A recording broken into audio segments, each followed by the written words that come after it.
known we can emulate the magic of archons that came before us, but it is possible to tap into the magic of archons yet to be? So far, the answer seems to be no. She looks at the ground with a rumpled smirk. Know anything about the old walls and the spires?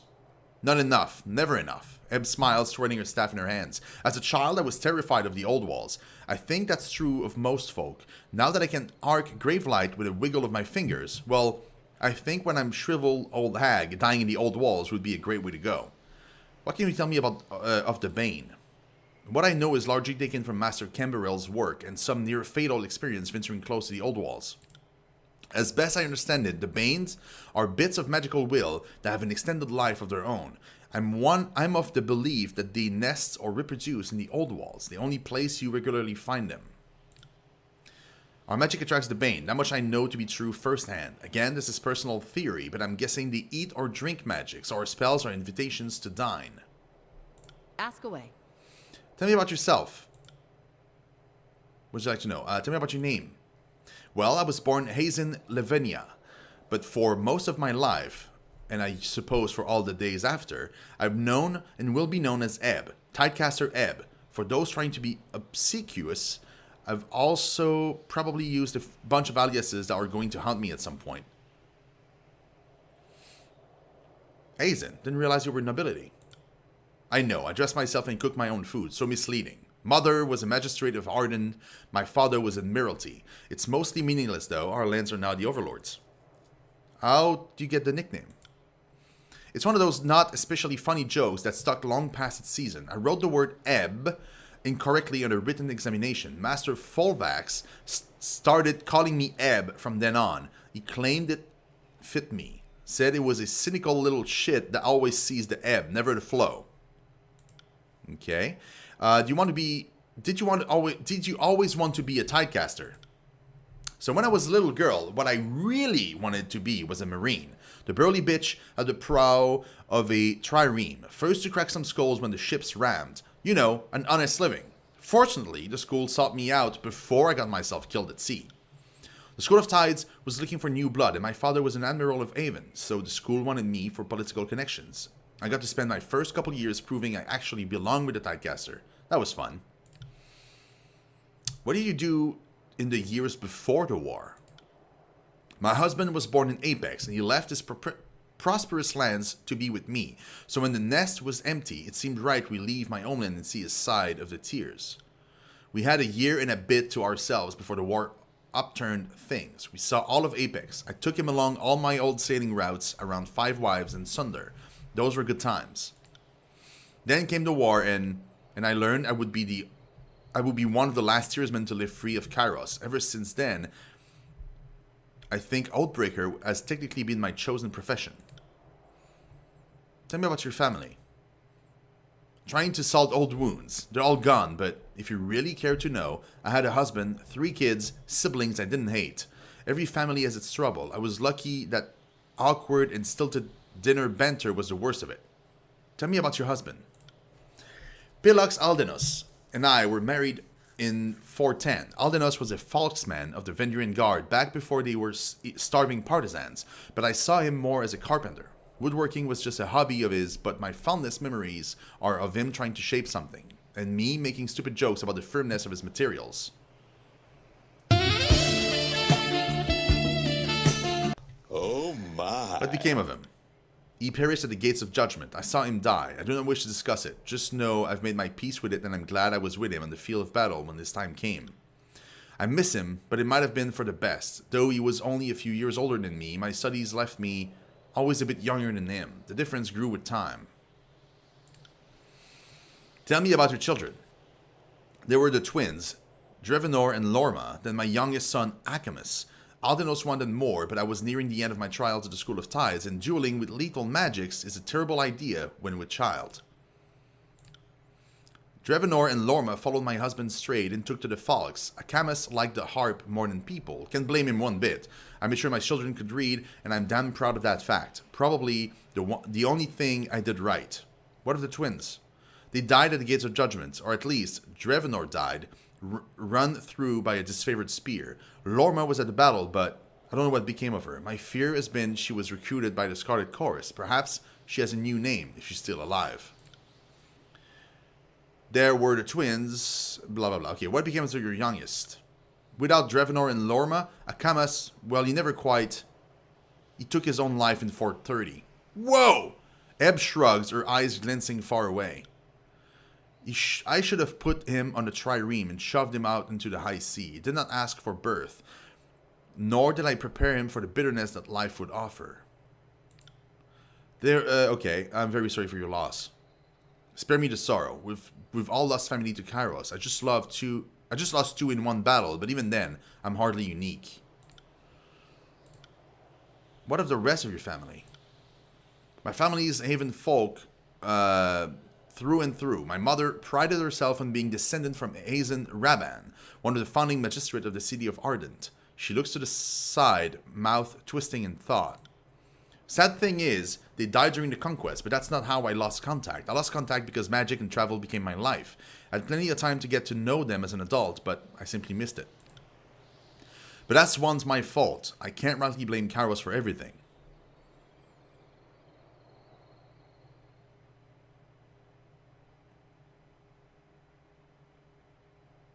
Nah, let's change the subject. I don't want to upset her. How did you fall in with Vendrian Guard? What does it matter now that they're gone? They seem the last hope for the Tears, and a ninny shitting fuck of a chance, it's still more than no chance at all. Ask away. Question about the people of the Tears. We all know how to swim, and we all know how to fight. Most Northmen are lucky to make half that boast. What would you like to know? I'm curious about the people of the Tears, as I said before. I think you'll find each of us thinks themselves a child of Haven, as in my case, or a child of Azure, child of Apex, or what have you. But I suppose we Tearsmen have our shared customs. The most treasured of those customs used to be the pride of being free of Kairos' rule. When were the Tears settled? Human settlers arrived over 400 years ago, displaced from a war between what are now Kairos' realm of Treven and Fertile Sand. A flotilla of barely seaworthy rigs headed west across the high seas. Tearsmen will sometimes speak of the Five Wives. We use it to refer both to the first 5 settlements where the colonists made landfall, as well as to the 5 matriarchs that went on to form the ruling dynasties of the Tears. Of course, I'm leaving out the matter of the builders of the old wall. Who knows when they lived here and why they're gone, but those old walls didn't just fall out of the sky. Why don't men own land or women ships? For centuries it has been our way that the men own the ships, but the women own the arbors. Our customs don't truly prevent ownership, they limit inheritance. Lands pass to daughters, then sisters, then mothers and aunts. Ships pass to sons and brothers and fathers and uncles. It seems strange to outsiders, but it makes sense to me. Men are blessed with wanderlust, women with a sense of the permanent. Likewise, the captain of a ship can't pause to carry a child, and the men grow restless if left in place. In truth, the custom varies from place to place, and you'll find men with enough wealth own land, and women with enough sway own ships. As is often the case, nobles pick and choose their tradition. Why didn't the younger realms stand united against Kairos? Are you trying to rub it in? Yes, the younger realms were defeated one at a time by the invaders. Maybe if I was Queen of the Tears, that wouldn't have happened. Well then, what would have Queen Ebb done? I would have taken the threat seriously the moment troops were stopped marching to the gates of judgment, and I'm the only person whose mother mentioned that Kairos was a real threat. Opportunity. That's what killed us. Haven wanted to watch the bastard tier fall first. Apex was hoping Haven would fall. Azure wanted Stalwart to be attacked first. Every realm of the tier had some interest in watching their neighbors fail first, so we all held back our support until a year or so into the war. Too fucking late by then, squabbling idiots. Tearsmen live with greater numbers of beastmen. What's that like? The beastmen of the Tears are hardier and smarter than their kin elsewhere, and fortunately, we have lived together in relative harmony for some time. Make no mistake, life is difficult for most beastmen in the Tears, but compared to, say, how they are treated in the Northern Empire, I would like to think we Tearsmen are a bit more modern and forward-thinking, even if just a bit. But I suppose I also take an overly optimistic view of our beastly cousins. I find their clumsy honesty endearing, and while no human will say nice things about my cooking, no beastman has ever said anything mean about my worst dishes. What are the major resistors to Kairos' rule? Aside from the ones you slew, well, the Vendrian Guard were the most staunch opponents of Kairos. With their passing, the Overlord's rule is absolute. Well, aside from the local Archons being in a state of civil war. Was there a particular group you wish to discuss? Tell me about the Unbroken. The Unbroken is the name of the military of the now fallen realm of Stalwart. Every citizen of Stalwart was trained to fight, and all were expected to answer the rallying cry of the Regents, the ruling small council of the realm. A decade ago, Stalwart was the ass end of jokes Tearsmen would tell each other. The people of Stalwart are obnoxiously proud of a long history of being invaded, but never losing. The disfavored put an end to their vaunted record of victory. The Unbroken still persist, albeit marginally so. The disfavored withdrew after the Edict of Storms began shredding the landscape.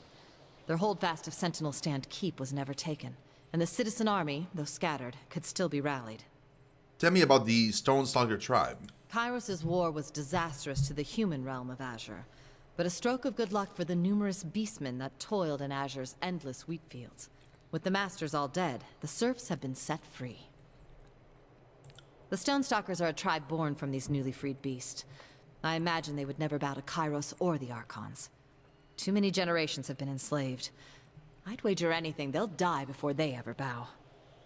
Beastmen understand strength and leadership, but it's always in the concrete sense. I can't pretend to know how they think, but I could never imagine them accepting an absent Prima. A distant ruler they can't see or smell seems a bit too abstract. Tell me about the Bronze Brotherhood. The Bronze Brotherhood is one of the most feared and famous of the Free City mercenary companies. They serve the highest bidder, and during the war, that was Kairos. Okay. Most of the Brotherhood perished in the war, but a handful. The crew hired to work at Lethian's Crossing. They got to babysit the Forge-bound and survived the last few years with minor losses. The band is too small to be a serious threat to the disfavored or the Chorus, but they are scourge-worshipping berserks that will adopt any enemy for the right price. Maybe even Kairos.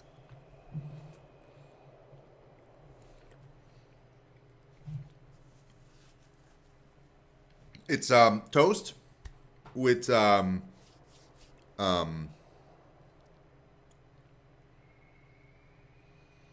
forgot the name in English. It's like meat. Oh God. Rillette. Does that make sense? And covered with brie and camembert cheese. Van made that for me earlier, and I didn't have the chance to eat it yet because I keep talking all the time, so I can't eat. But now I can because she's talking. Are there other remnants of the younger realms that could still rise against Kairos? Several sages came to our aid during the Second Battle of Vendrian's Well. I at first thought they meant to kill me, but instead they put their lives on the line for us. They spoke of others in their guild braving the Edict of Fire to salvage lore from the burning library. Though I may find them untrustworthy, it must be said that the sages have a certain fearlessness toward the Overlord. Perhaps that could be kindled further. Historically speaking, an alliance with the School of Ink and Quill is just asking to have your efforts stolen and your goals undermined. Mark my words, some things never change. Think of the sages as a resource in that sense. We are fools not to use them.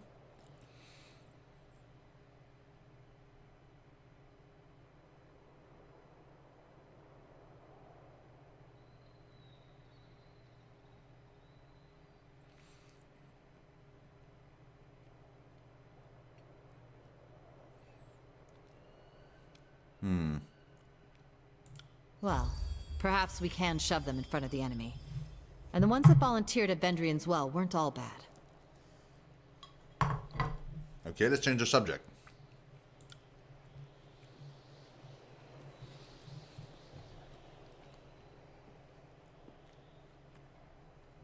It's really good. What can you tell me about the different nations of the tiers? Before Kairos came, the tiers were the younger realms, the bastard tier, and the free cities. In about that order of prominence, we all trace our route back to the Five Wives, though sometimes a bit of ancestral shoreline seem all we have in common. Tell me about the younger realms. Haven, Azure, Apex, and Stalwart have been the four major forces of the Tears for the last 4 centuries. A few other dynasties have tried their hand, but all eventually were defeated or absorbed into the 4 we know today. Not sure when the term younger came into fashion, but it's always been a term of humble contrast. Just look at the old walls. Someone was here before us and built them. Don't know really anything about them, but it stands to reason there used to be an older realm that did all the construction. Before Kairos came... Oh, I read that before. Tell me about the Bastard Tier. It's the northernmost of the tiers and the choke points to the Northern Empire. It's been a hub of trade for centuries, and a long line of merchant families and private armies have kept the realm largely lawless. Though many of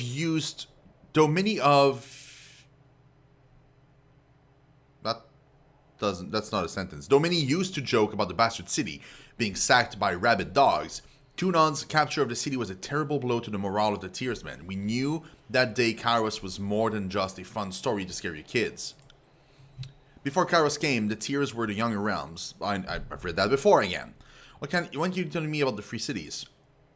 There is a little free about the Free Cities, save for their independence from the younger realms. They're not physically adjacent, but rather politically allied by their shared hatred of the other realms.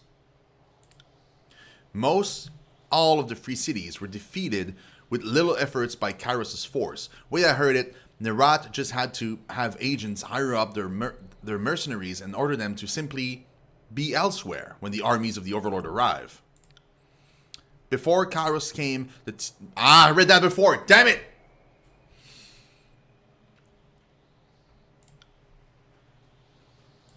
Ask away. What can you tell me of the Archons and the Tears? Not entirely sure. Which is to say, there was a time I studied my enemy in great detail, but I've recently come to learn that much of my information was little more than lies and misdirection. What of the voices of the Rat? The most vile thing to walk Teratus. The voices claimed the masters of the School of Tides. He pulled from them their memories, then gave our secrets to the contemptible blood channers. If I can burn that thing off the face of Teratus, my life will not have been wasted. But in truth, I'm learning that most of what I know is just lies and misdirections, though I guess it'd be a proper Arcana of Secrets if I had my facts straight. What do you know of Graven Ash? Before the conquest, I assumed Graven Ash a harmless old man, an Archon in name only past his prime. I could not have been more wrong. Many have underestimated the Great General by his age. Few of them have made the mistake twice. Ash is a remarkable general. He's led his tiny band of disfavored on a nearly unstoppable rampage of the Tears, and he does not seem to win his war with obvious displays of mystic powers, but with old-fashioned leadership and good soldiers. A year or so back, under a blue flag talk with a commander, I was told that the Archon knows the name of every soldier under his command, living and dead. The way the disfavored speak of Ash, you'd think he raised each of them from the cradle. Know anything of Karen? Enough. She inhaled sharply, folding her arms with a scowl. The Tidecaster fought well. You can be proud of that. Hardly. Master Folvax and Agrivar should have died on their feet. The now defunct School of Tides was largely conquered before any troops crossed the gates of judgment, with much of the school learning of Kairos' intended conquest and opting to flee and take their chances across the unknown expanse of oceans west of the Tears. The last of the Tidecasters joined with the defenders of Apex, clashing with Kairos forces in 429. When the generals could not decide on how to best deal with these water mages, you broke the deadlock, select the voices of Nerat's plan to have the mages met by a flood of conscripts to be taken alive for the Archon's interrogation. While the trio of Tidecasters slew hundreds on their way down, the water mages were ultimately overwhelmed, brought before the voices of Nerat, and never heard from again.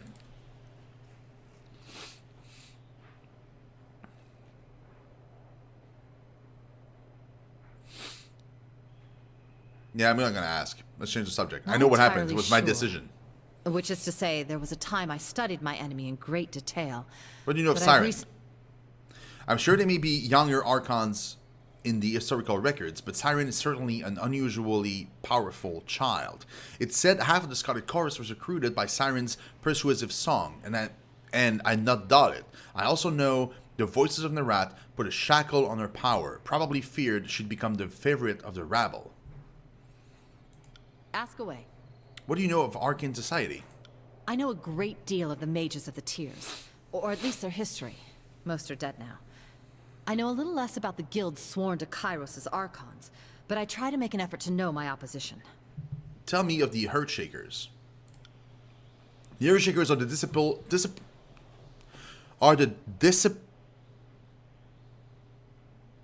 I'm going to say disciples, because this is wrong, of Cairn, Archon of Stone, and they share their master's command of tremors and soil.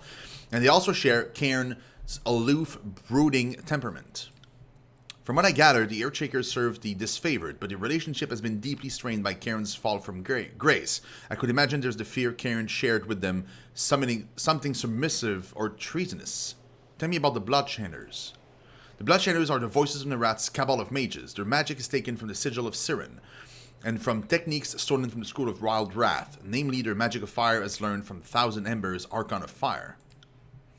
They barely qualify as a proper school or guild, most of them barely literate, and I bet most of them didn't learn a damn thing, just had their knowledge shoved into their head by Nerat. They've all the brutal buffoonery of the chorus, but with the magic to make their bloodlust contagious. Their only redeeming feature, guess they'd make the sages seem not half bad. What can you tell me of the Forgebound? The Forgebound have an unusual sort of magic. They specialize in slow, painstaking rituals that do not produce a dazzling blast of energy and shards of flying ice like my own magic. Instead, their spells render them immune to the fires of the forge and at one with their tools of the trade.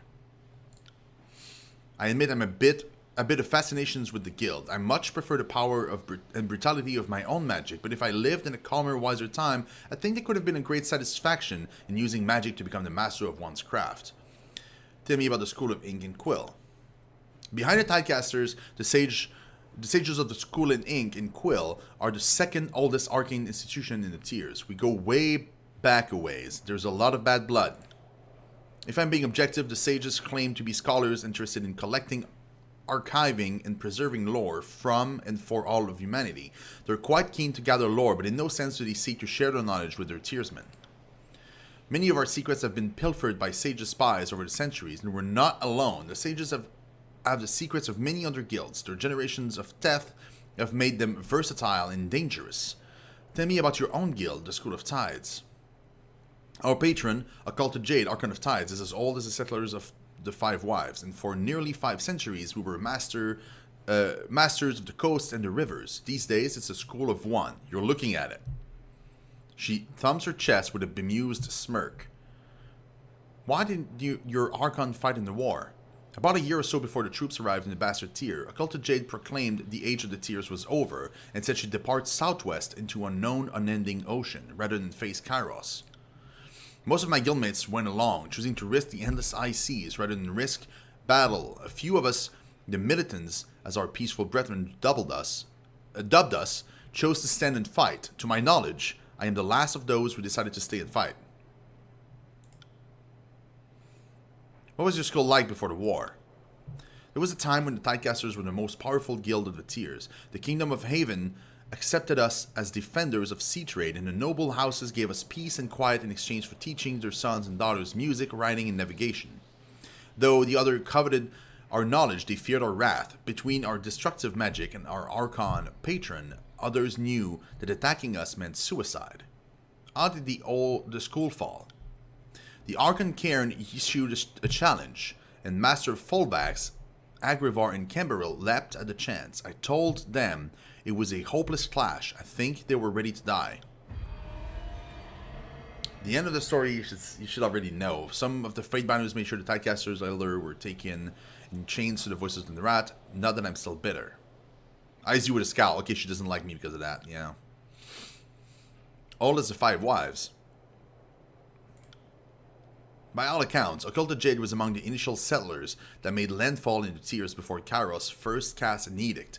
Though she's a bit old and stooped, she looked amazing for nearly 500. Let's change the subject. I know a great deal of the mages of the Tiers, or at least their history. Most are dead now. I know a little less about the guilds sworn to Kairos' Archons, but I try to make an effort to know my opposition. What other magic schools and guilds of the Tiers? There have been several to crop up and wither across the centuries. The Cutter's Guild threw their healing magic north centuries ago. The School of Flowering Winter always limped along as an inconsequential group of gardeners. Most of the school in the tiers fizzled out early, slain by suspicious neighbors or subverted and destroyed by one of the big three schools. Ask away. I'd like to ask you about our travel companions. What do you think of Barrick? My one concern with Barrick is that he's still loyal to Graven Ash and not to you. Barrick seems steadfast, faithful, and dependable.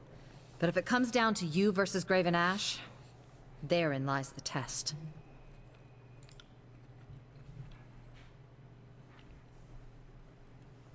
If it weren't a tactical asset, I'd be fun to try and pry him out of that suit. Curious to see if his midsection is as strong, firm, and thought as I've imagined it should be.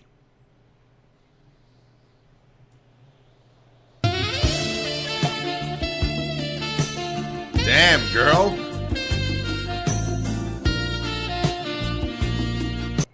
Okay. What are your thoughts on the verse? We should consider ourselves fortunate that one of the most deadly members of the Scarlet Furies considers you a suitable gang leader. That said, I think her involvement with you is entirely suspect. I would wager good money the voices of Naratis listening through her, or perhaps seeing what she sees. What's your take on Lentry? Probably the only word thief I haven't wanted to dismember. Him? I'd merely flay with an ice knife.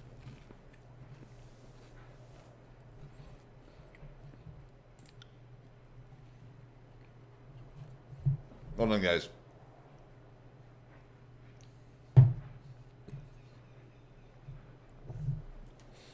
The Wandering Scholar thing seems an act. It's always an act with the sages, always pretending to know less than they really do.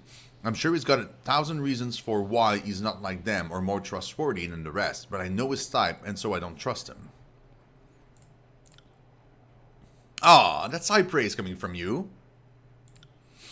I'm going to take this staff and repeatedly jam it into your backside until you prolapse.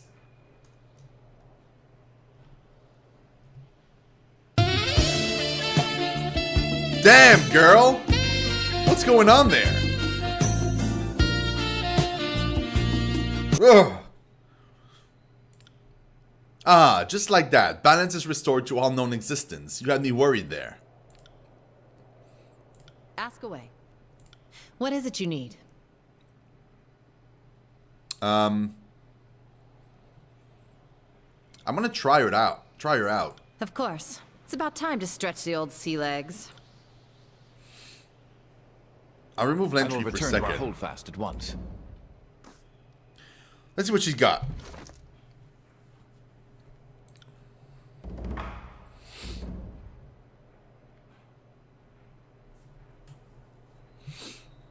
She's using a Sizigi.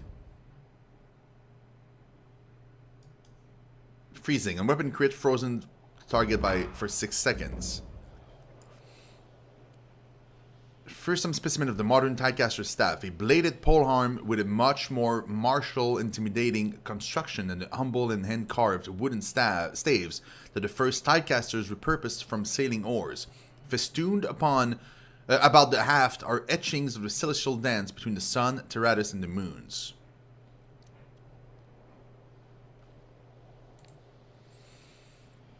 Okay.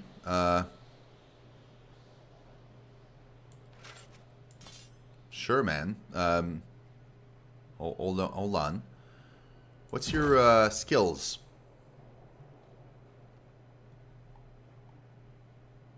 Ew, she doesn't have a lot of stuff. Hold on. Spell trained and magic defense. Absolutely.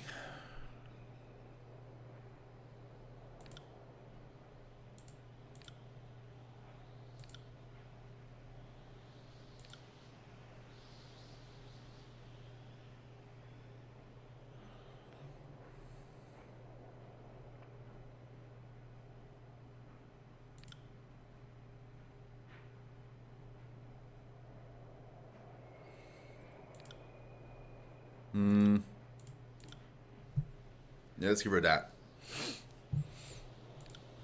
Save. Oh, I leveled up too.